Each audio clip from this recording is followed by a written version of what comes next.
Hi, my little ghouls. Another day, another reason to shit on TikTok, ha ha ha, am I right, fellas?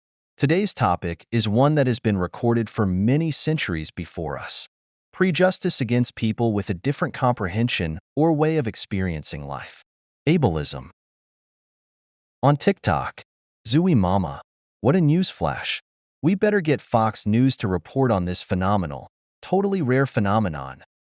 If you don't know what the hell is happening, some cucks on TikTok decided it would be totally phenomenally edgy and cool by attacking the disability side of TikTok. I noticed a pattern in which these comments often suggest using child abuse to discipline a disabled child, or telling them to quote-unquote, suck it up and to get over it. Examples are gonna be shown.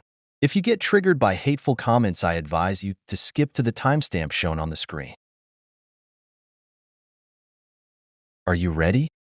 3, 2, 1.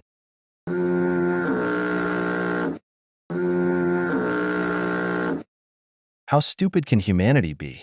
As you can see in the examples, I took them from 3 different videos. But most of them focus on ASD. One focuses on Angelman syndrome. One thing I have to nitpick about is the mindset of everyone can do it. Why can't they?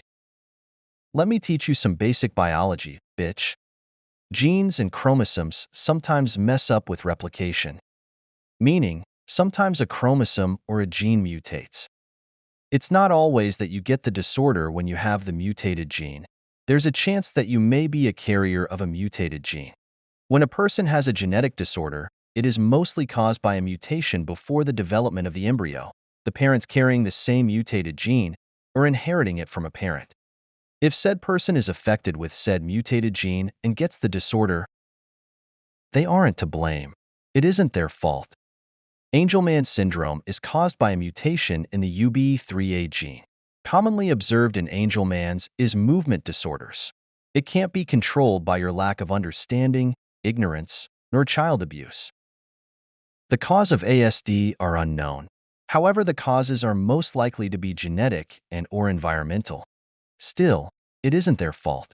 Moving on to stuff they seem to get extremely pissed off about: sensory issues and meltdowns.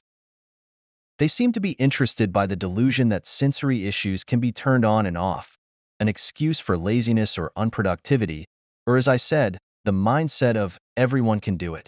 Why can't they? Well, let me tell you about it, you uneducated tapeworm. Sensory issues aren't an on and off switch. It is a real trait that real people with a real neurodevelopmental disorder have. It is really debilitating to have, by my experience and others. And classrooms with loud-ass people aren't really in favor for those who have sensory issues in general. Sometimes they need to take a breather in order to prevent or calm a meltdown.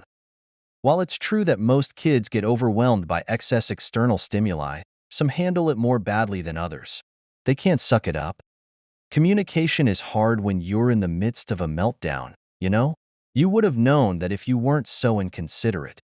In the words of that one comment, consider yourself a waste of space since you can't help but bring others down for being different.